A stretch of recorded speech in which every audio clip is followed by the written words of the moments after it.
All right, a little bit of real talk today. How the war with Iran is already impacting mortgage rates and what you guys need to know. So it's a little bit heavy today, but let's give it a go. If you're trying to buy a home right now, you might be wondering why mortgage rates suddenly jumped again.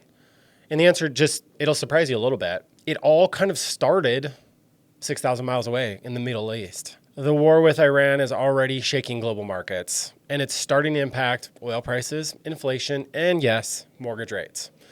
Let me explain exactly how this works. So what just happened over the past couple of weeks, tension escalated dramatically in the Middle East with military conflict involving Iran. And when wars happen in that region, the first market that reacts is oil. Right now, global oil supply has been disrupted with prices jumping sharply. Bent crude oil is back to $100 a barrel. That's a big deal because when oil spikes, everything else gets more expensive.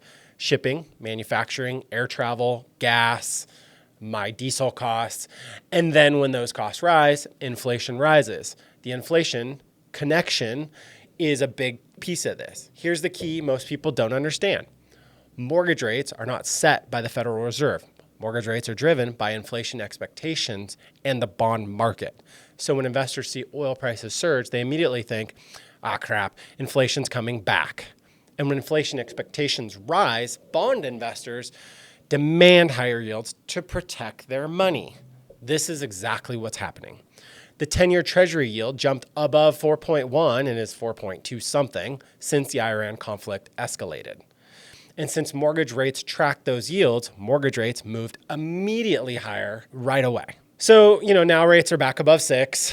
And just a few weeks ago, something else happened. Mortgage rates had briefly dipped below 6 for the first time in over 3 years. And man, did that feel good. But once the conflict started, the drop disappeared seemingly overnight.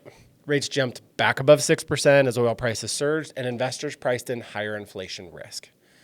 Today, the 30-year mortgage rate is around 6.2, and the main reason is global uncertainty. All right, here's the part most people get wrong, and here's where it gets interesting. Historically, war sometimes lower mortgage rates because investors panic and move money into U.S. Treasury bonds, which pushes yields down.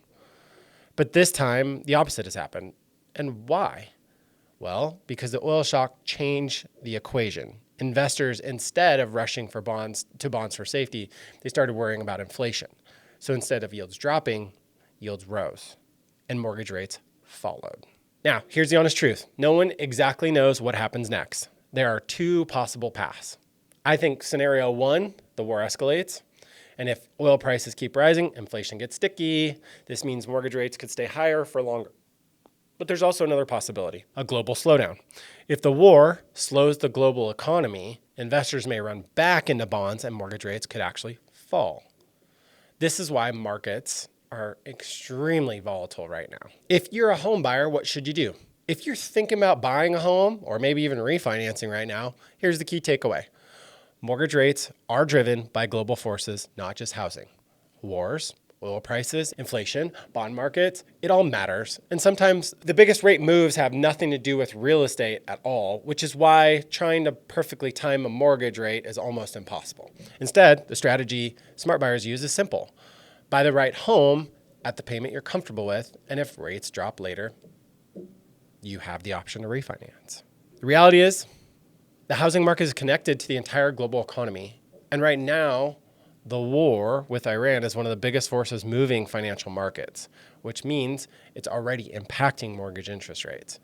And if you're buying a home in 2026, understand that connection could save you a lot of money.